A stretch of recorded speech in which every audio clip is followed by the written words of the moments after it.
So tonight we're in part 5 of the series that we began that I called The World of the Bible. And essentially we're just talking about some of the things about the ancient world, the biblical world, that were a little bit different, in some cases quite different, but just not the same as the things we're used to today and the way we look at our lives.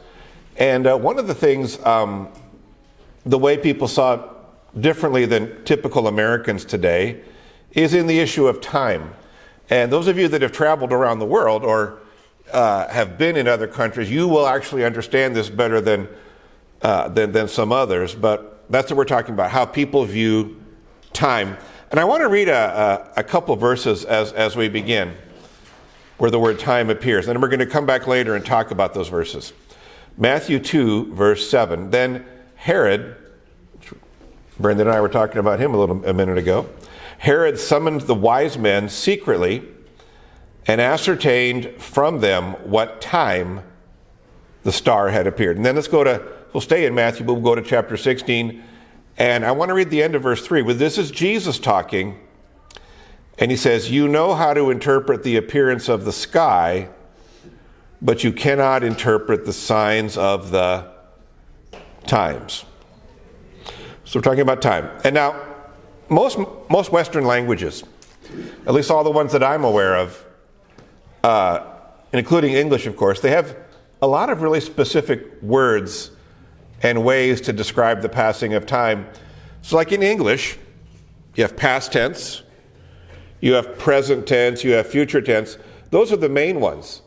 But if you've done a lot of grammar study, which I'm one of those weirdos that likes grammar, there's a lot of subtenses. In fact, there's a total of 12 different tenses in English. I don't know if you knew that. And a lot of it has to do with being very, very specific about the way you place the time of an action. And again, that's a Western thing. French is this way, German is this way, languages like that.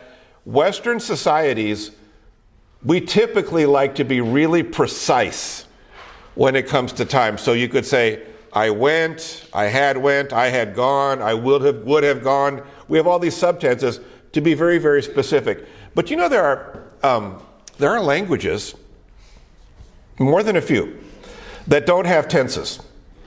So when Cheryl and I lived in Central Africa, we had to learn French because that was the official language. But then once we got there, we began to study the African dialect as well. It was a language called Sango. And as we were beginning to study it, I realized pretty quick, it didn't have tenses. I was like, what? They just had the word. Like, so for example, you would say to go, and it never changed. You wouldn't say I went, I will go. It's just I go.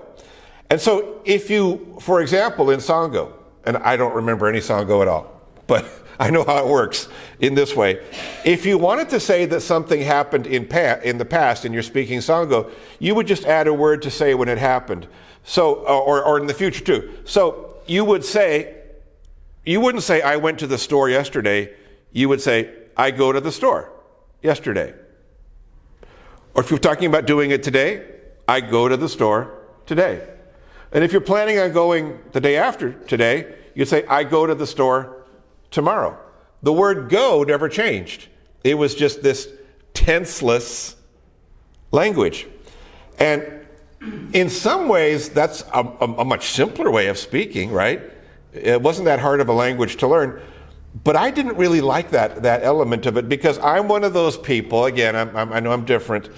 I like precision in language. I like to have very specific rules of grammar. But in the part of Africa where we were living, this was like not an issue. People were not upset about not having all the grammatical rules that English or French had. And then this bled over. So I'm telling you some of my missionary stories here. This idea of being okay with flexibility in language, it also bled over into the way they viewed schedules. It bled over into the way that they treated the passing of time. So, for example, I was constantly having meetings with African pastors, And let's say we were going to have a meeting to discuss something. They, unlike me, they were not worried about when it started and when it ended. That was a non-issue for them. It was an issue for me, but they were okay. And so I was trying to adapt to their culture because I'm a guest in their land. But that was hard for me, trying to be flexible about time and schedules. And I would get all twisted up in knots. Oh, we're supposed to start at 10 a.m. and I know it's not going to start till 11 or 11:30. And I wanted to start on time because that's how I was wired. I still am. But they weren't worried about it. They were completely relaxed. So, and it also came into church services. So they started church officially at 8:30 in the morning because it got hot there and we need to start early, they would say, so we can be through before it gets hot. Well, the reality was church started when enough people had arrived. And so Cheryl and I learned, don't show up till 9:30 because it might start then, but it still might not start then. And I talked to other missionaries in Africa, and I found out this wasn't just true in the country where I was living.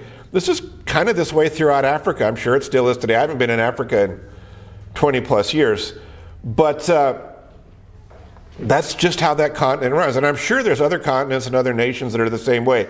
Meetings started when they started. Church started when it started, and the meetings and the church services didn't come to an end until everything was done. So it might be an hour and a half, 2 hours, 3 hours. When everything was done, okay, we're done. And it took me quite a while to get my head wrapped around that.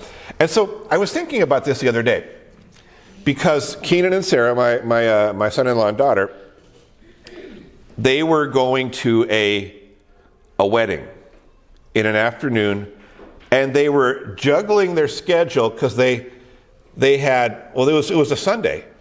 So they had church in the morning and they had this wedding in the afternoon. They had something else they were trying to get to as well. Not a meeting, but something they had to get done. And so they were trying to figure it all out. If we leave at this time, if we, this got this amount to travel, and here's how long it'll take, and we have this meal, and all that stuff. And we would do the same thing, right? But if they were African, if Keenan and Sarah were African, or if they lived in the world of the Bible, the world where Jesus lived, if they were going to a wedding back then, in that time of history, in that part of the world, there would not have been anything else on their schedule that day. And in fact, they probably would have made space on their calendar to spend a few days at the wedding, because there was no such thing as an hour and a half long wedding. You came and you stayed until the wedding was done. And it was an event. And that's how life was back then. Whereas in our society, we have a fixed beginning, or at least we try to, right?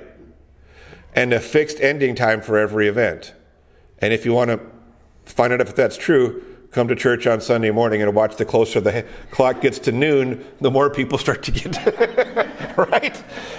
But in the world of the Bible, an event was as long or as short as it needed to be.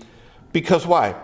For people back then, the quality of the event was the primary issue. Let me say that again. The quality of the event was the primary issue, not the quantity of minutes or hours. So they wouldn't schedule an hour-long meeting. They wouldn't schedule an hour-and-a-half-long wedding. And something else we know about them, just from studying, and again, many parts of the world are still this way, relationships were far more important than schedules. And that's why, like, a wedding might not start. They could say, well, we'll start at noon. What they really should have said, if they were going to be honest, it will start as soon as everybody who needs to be there has arrived. And no one had a problem waiting for that. When I was in Africa, no one had a problem waiting for that. It was normal and it was expected. And then once people arrived, again, this is just how it was in the Bible, and the thing started, the event, there's no hurry to finish up. There's no hurry to get home. People came to these events to stay for a while. It was not unusual for a wedding to last for a full week. And the minimum, it lasted 2 or 3 days. And then if you were spending time with somebody close because you had gone to a wedding, you might, if everybody else left, you might stay a few more days. Now, I want to give you an illustration. It goes even longer. But I want to give you an illustration of this from the story of Jesus when he was an infant. So we all know the story of Jesus, right? His family, his mother and dad go to Bethlehem in response to a census that Caesar has decreed, and they have to go there. And this is where our nativity scenes come from. We put one up every year in the church somewhere, and typically there's a little figure of Joseph and Mary, and there's baby Jesus, and then there'll be some shepherds, right? Maybe a few animals, and then the wise men are there as well. And you can always tell the wise men they got the gifts, and the shepherds have their staff, and I'm not going to go through it all for the back. I'm not going to go through all the background because we don't have time. But if you actually go back and study the story in detail, it didn't happen that way.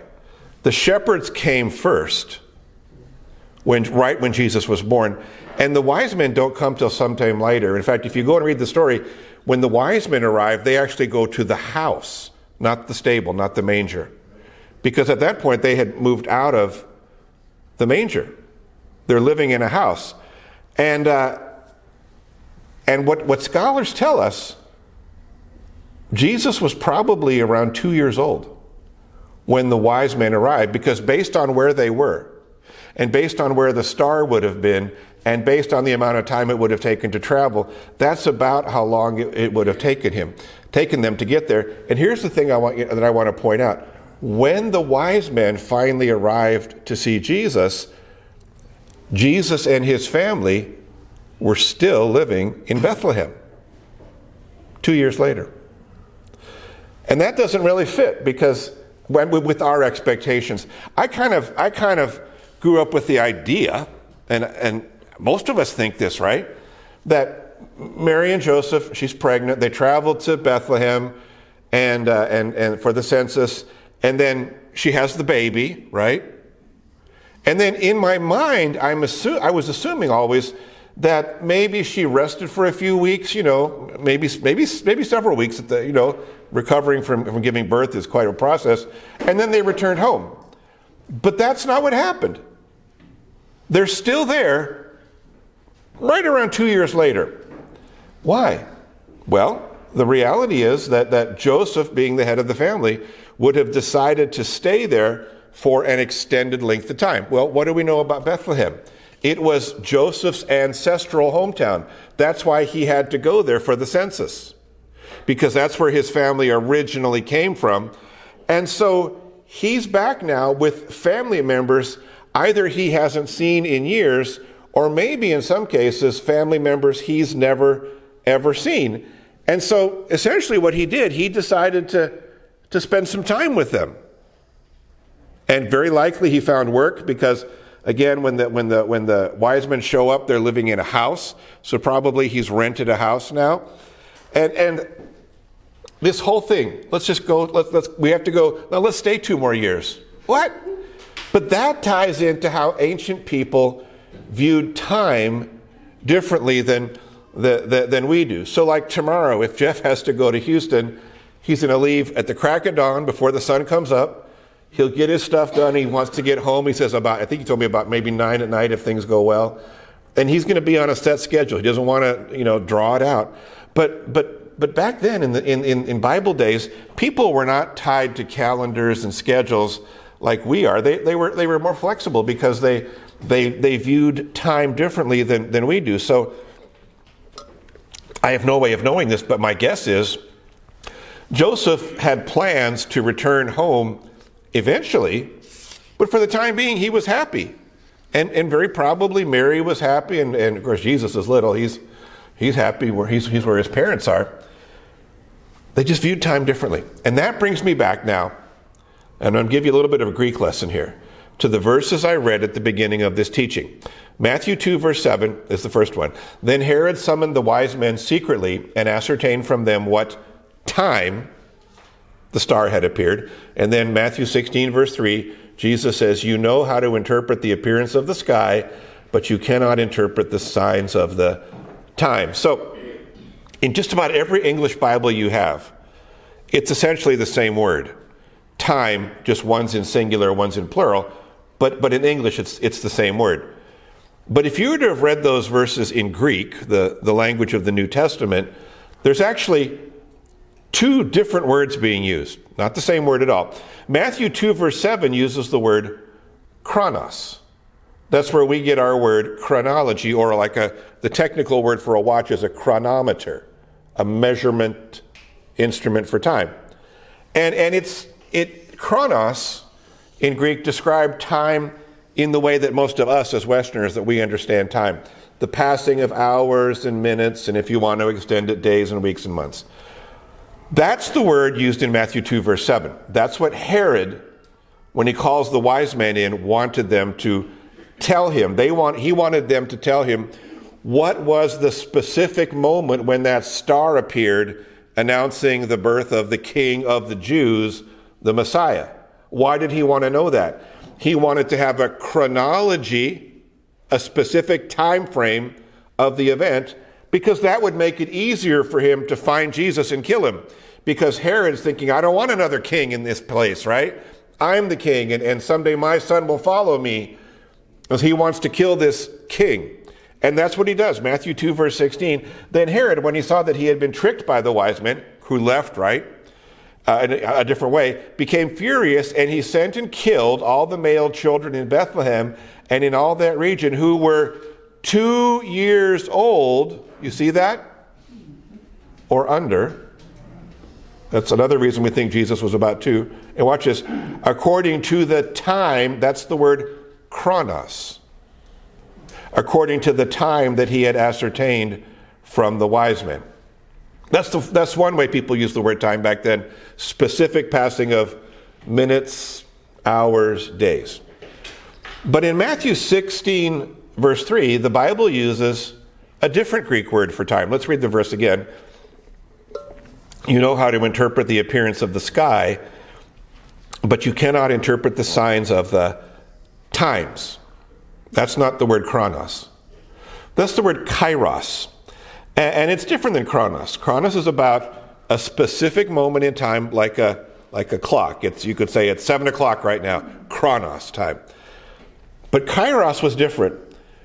If you want to translate kairos more accurately, you would use maybe a phrase. You would say the right time, or the right timing for something. So if you wanted to use an example, you could say, that was the perfect moment.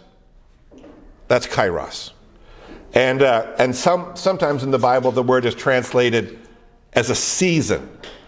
For example, in Matthew 21, verse 34, when the season, that's the word kairos, for fruit drew near, in other words, harvest time, he sent his servants to the tenants to get his fruit. Now, why are these words important? Why am I bringing them up? Because for the majority of people, and by that I mean the vast majority of people who lived in the days of the Bible, kairos was a lot more important than chronos. Unlike most Americans, they were not as concerned about starting and finishing something on time. They were looking at the bigger picture of life. And so that, when you understand that mentality, that's why Joseph can take his family and go to his ancestral village, and then he meets his extended family, and suddenly he says, let's just spend some time here. And before long, 2 years have gone by. What was he doing?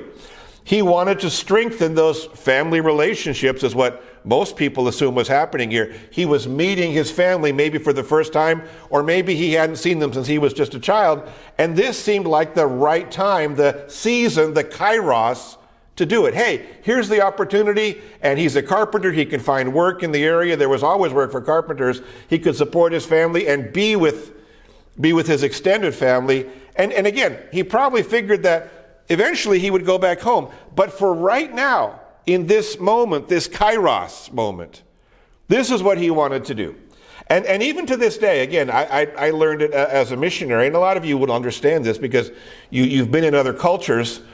A lot of the world functions this way. Kairos is more important than Chronos. And so a lot of the world, like Africa where I lived, they would look at us Americans and us Westerners, and they would wonder what was wrong with us. Okay, let's be specific.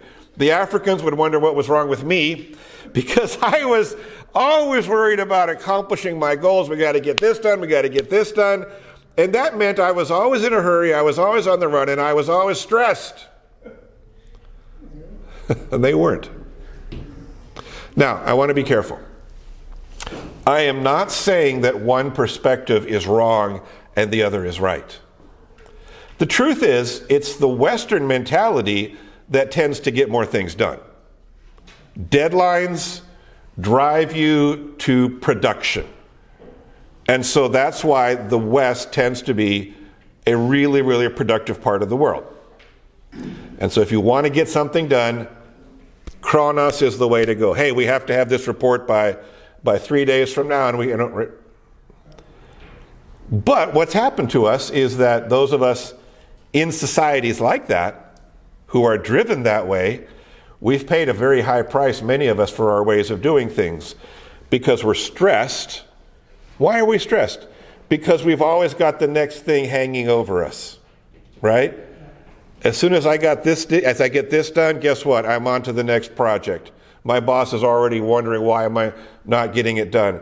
And so what happens to us, and this is not a mystery, I'm not telling you some deep secret. What happens is to us, we rarely take time to enjoy life, right? Maybe when we retire, hopefully. But even some people who retire, they forget to retire, right? We know we should take time to enjoy life, but we're too busy to do it. And again, I'm not saying one way is better than the other. Each perspective has its strength. Each has its weakness. I'm simply saying that we can read the Bible and assume that ancient people saw time in the same way that we do, but they didn't. The majority of them saw time, viewed the passing of time in a completely different way than we do. So if something changes my schedule, I get stressed out. That's not what I had planned. What am I going to do? I'm going to be late for, right? Tell me you haven't done that.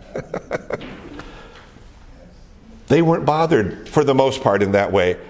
Most of them, because of the way they approached life, they saw life in terms of opportunities and seasons to be enjoyed and taken advantage of. They might not get the work done today, but they're going to enjoy one another. They're going to fellowship. They're going to have strong relationships. I'm not saying one is better than the other, but I am saying they're different. So with all that in mind, I want to close with a couple of real simple questions, then we'll have our discussion. What kind of pressure is your schedule placing on you? And is it causing you to miss something that's more important? Only you can answer that for yourself. I wasn't thinking of anybody in particular. But you can answer that for yourself. And let me suggest, if pressure is robbing you, and deadlines and schedules are robbing you of other things that you maybe should be tending to, let me suggest that you rethink some of your priorities. Because accomplishing all the goals that you've set for yourself, or listen, that your boss has set for you, might not be the same thing as living a satisfying life. Probably isn't. There's only one person that can really determine your schedule in a way that will satisfy you, and it's not even you. It's the Lord. Amen. Only the Lord can guide you and direct you into what He wants you to do in a way that will satisfy you. And so if you're finding yourself frustrated and stressed and like, oh, what am I doing? I'm never going to get off of this treadmill, this rat race. Go to the Lord. The answer is not to withdraw and become, a do-nothing. The answer is go to the Lord. Submit it to Him. Ask for His wisdom. Because there's a balance. You don't want to be, I don't think, this is my opinion, I don't think you want to be one or the other on the extreme, where it's all about relationships and good times and you never get anything done. But neither do you want to be that person that's so driven and focused that you work yourself into an early grave. There's a balance. And that balance doesn't come from thinking things through necessarily. It comes from taking it to God, submitting it to Him, saying, Lord, what would you have me to do? What are your priorities for me? And if something that seems so important to you suddenly isn't, that could be the Lord's way of answering your prayers. Focus on this, but this you can let go for a while. And God has a way of taking everything and bringing it into perfect alignment.